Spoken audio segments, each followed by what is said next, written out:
Hey Tech Fam, unbox the Redmi G Pro 27 with me today, a visual powerhouse for gaming. So like, subscribe, and let's dive into the future of gaming together.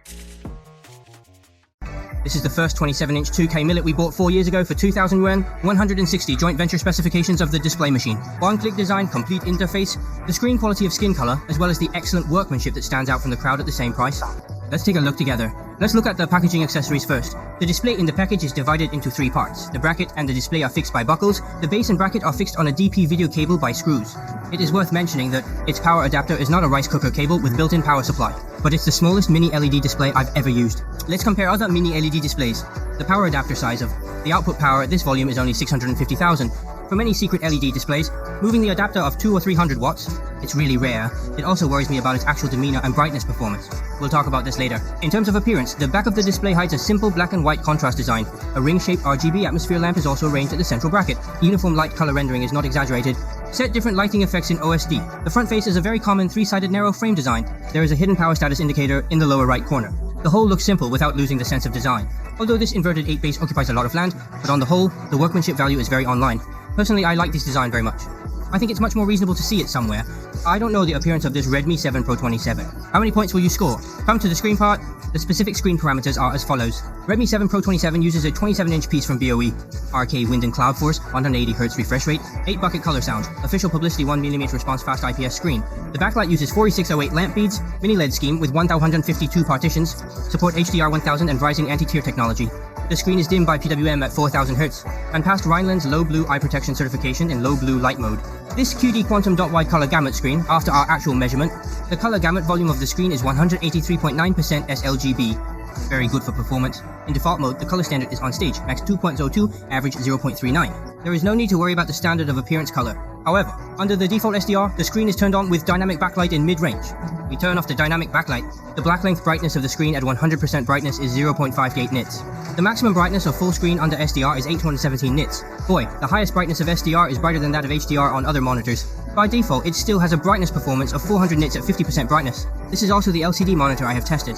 The one with the highest SDR brightness, none of them. The contrast ratio of 408:1 is about 40% higher than that of ordinary 1001 IPS. The performance is still very good. As for the display effect of Mini LED, the key point of this monitor, let's first look at the actual brightness test under HDR. We have tested some secret LEDs before. After turning on HDR, the display will force its backlight partition function to be turned on. But this monitor can turn off the backlight partition after turning on HDR, used as a common IPS display, but the maximum brightness in this mode is only 600 nits, not as high as SDR. After the backlight partition function is turned on, the highest brightness at HDR is close to 100 nits. It can be seen that the visual brightness of low, medium, and high grades is gradually increasing. This brightness performance is also the traditional advantage of Mini LED. Ordinary LCD and OLEDs in absolute brightness performance. They are not as good as Mini LED. But besides brightness, Mini LED, the most influential and criticized problems are light control and halo. How did the Redmi G Pro 27 perform? In fact, at the beginning, I was holding the Mini Art of getting started 2K. What else can you see from the mentality of bicycles? After all, Mini Art's light luck. Even if there are thousands or even tens of thousands of machines now, there is no perfect solution because of the common problems of Mini Art products themselves. Of course, I don't expect Redmi G Pro 27 to perform well, but the result was beyond my expectation. There are 2 ways to improve Mineo's time problem. One is to increase the number of partitions. Just like the Mineo products of Iris 2 generation, from more than 1,100 partitions to more than 5,000 partitions, more partitions can achieve the light control effect more finely. Xiaomi's self-developed light control algorithm will use more extreme empty light pictures, test the empty light performance that everyone dislikes. The conclusion is that his empty light algorithm is really good. The control of the problem can be said to be very in place. From the perspective of positive viewing, highlight and pure black interface transition, the visible halo is almost invisible to the naked eye, only at a large angle. You can see the halo of this monitor as it is. This halo control effect is not to mention the price of 2,000 yuan. I think in all Mini LED displays can be regarded as T1 level. This is really worth praising. Under this effect, Ikideo's high brightness, high contrast and high color pictures are still amazing. And the subtitles will not be very white. Playing 3A games under HDI also has a good experience. High brightness and high contrast make the game more realistic. In terms of purest machine functions, controlled by the only remote sensing button on the back. The interface is simple and intuitive, and it is convenient to control and adjust. To put it directly, the image mode and game mode in the settings, all of them can be controlled, adjusted and selected for various brightness, color gamut, response and other parameters. It is said to be a game mode, rather it is equivalent to giving 2 sets of custom presuppositions. You can switch with one button at any time according to your own needs. But OSD, it doesn't give the screen letter function that most display opportunities give. Engineers don't think it's useful? I wonder if everyone will use it. In response to the concerns of some competitive game players, Redmi G Pro has 4 gears that can be adjusted. Through UFO testing, you can see that there is a slight overload response in extreme gear. Often used to open the high-speed gear, there is almost no ghosting problem visible to the naked eye. For most ordinary FPS players, this response performance is practical enough, but if you are a heavy FPS player, you can choose some 360Hz esports screens at the price of $2,000. Mini-LED should not be your first choice. On the interface, two HDMI 2.0 and two DP 1.4 are given at the bottom. Connect the DP display, can support up to 2K 180Hz split HDR picture output full of blood. And if it is a notebook connected to HDMI, can only support up to Babbitt 2K 144Hz screen display.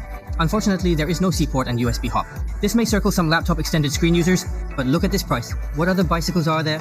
And keep MiniLED's consistent multi-angle adjustment tradition, it is 150mm negative oxygen 520 degrees up and down, 45 degrees left and right, and can rotate and adjust 90 degrees left and right in the vertical direction. The adjustment performance is excellent.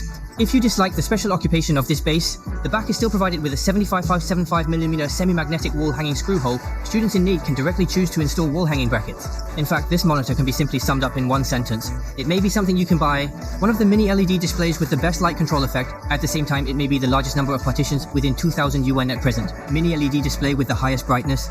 None of them.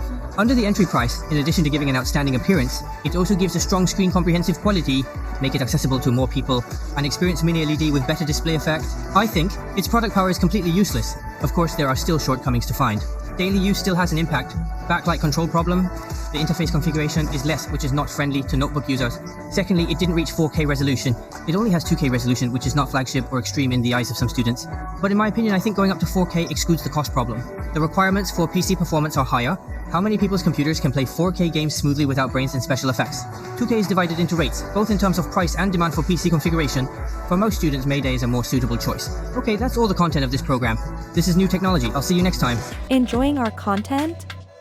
Make sure to hit that subscribe button and join our growing community. Don't miss out on future videos. Subscribe now for more exciting content, and click the video appearing on the screen to continue watching. Otherwise, see you next time. I'm Sarah from TechStunner. Have a nice day.